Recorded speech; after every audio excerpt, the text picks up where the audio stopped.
afternoon, everyone. Welcome to Tribune News on Q, your go-to afternoon news source only here at Daily Tribune. We're live on Daily Tribune's Facebook page, Tribune Now on YouTube, and Daily Tribune Official on TikTok. I'm Louisse Kalingag, bringing today's top stories.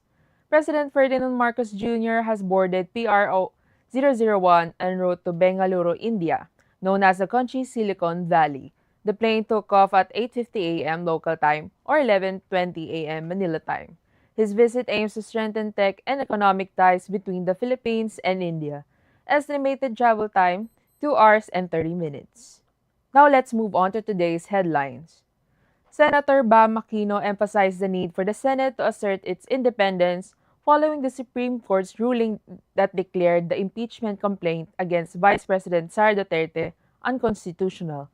Speaking in an ambush interview, Senator Aquino said the Senate must not be swayed and should continue to function as co-equal branch of government with its own mandate.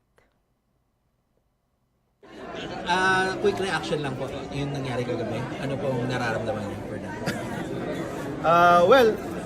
We made our case. We stood up for the independence of the Senate. Pero syempre po, pagdating sa botohan, yan yung boto ng Senado. In our case, nanindigan ho tayo na dapat ang Senate mag-assert ng kanyang independence. Ang panawagan ko kasi, dapat mag-convene yung impeachment court at doon mag-decide.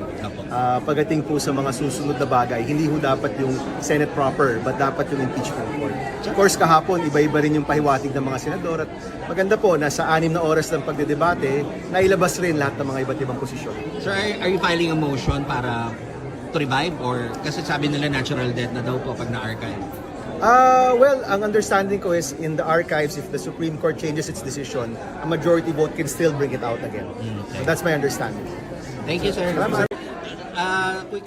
President Ferdinand Bongbong Marcos Jr. said he takes all threats seriously when asked about allegations that Vice President Sara Duterte plotted to assassinate him.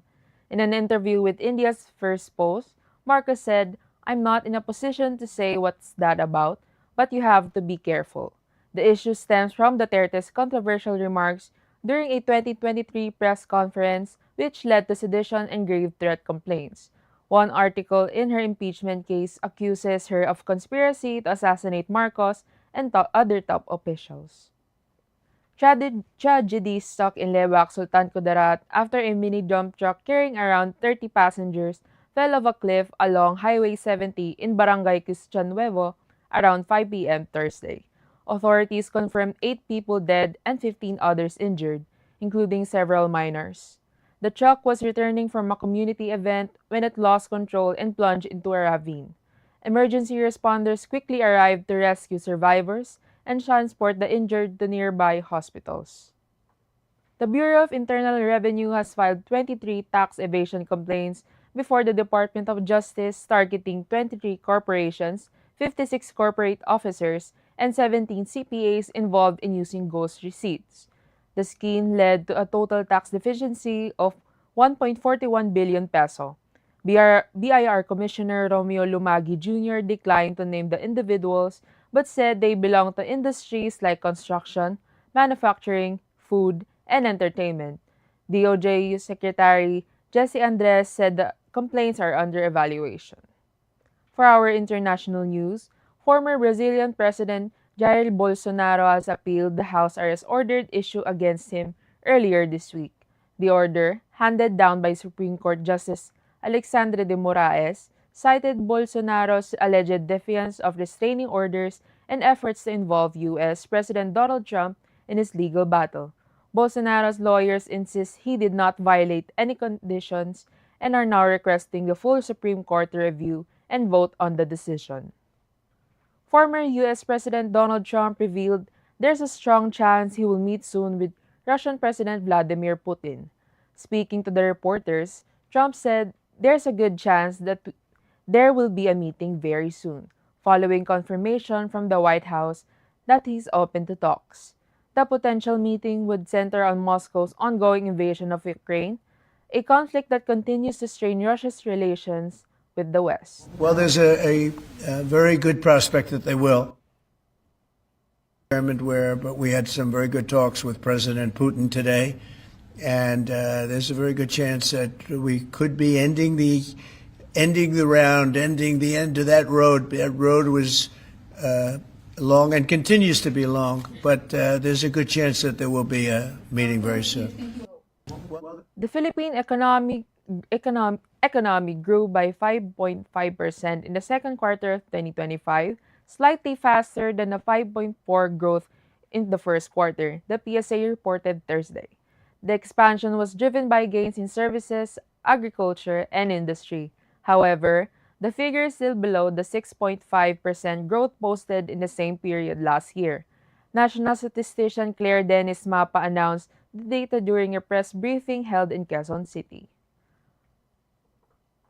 For our PSEI update, the Philippine Stock Exchange Index dipped 22.55 points or 0.35% to 6,348.10 as of 10:32 a.m. August 7. Losses in industrials, holding firms, and property sectors pulled the market down despite gains in services and mining. Total trades reached over 16,000 with 257 million shares exchanged. Decliners outpaced advancers 78 to 69. The broader all shares index also edged lower by 0.23%, reflecting cautious investor sentiment amid mixed sectoral performance. For our sports news, Filipino athletes join a dazzling cultural and modern showcase as the 2025 World Games opened Thursday night at Yanfu International Convention Center in Chengdu, China.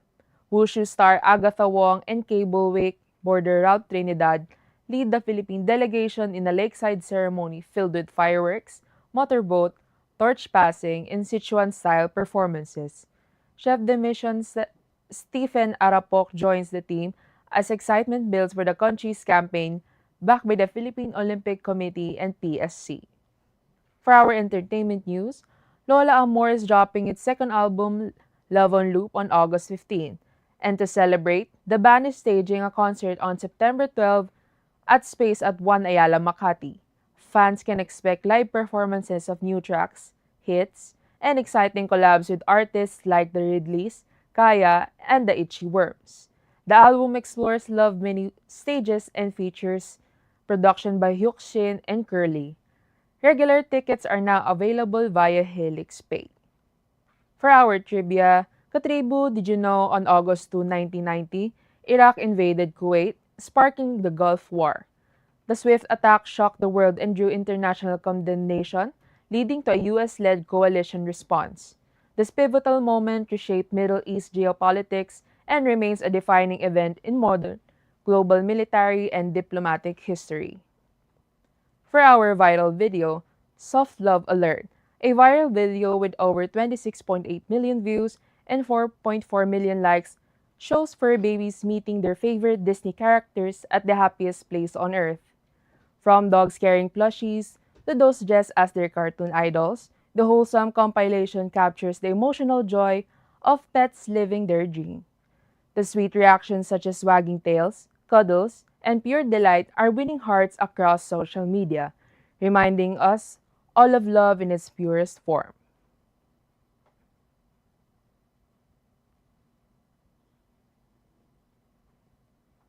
That's all for now. Join us again at 4:30 p.m. for more updates.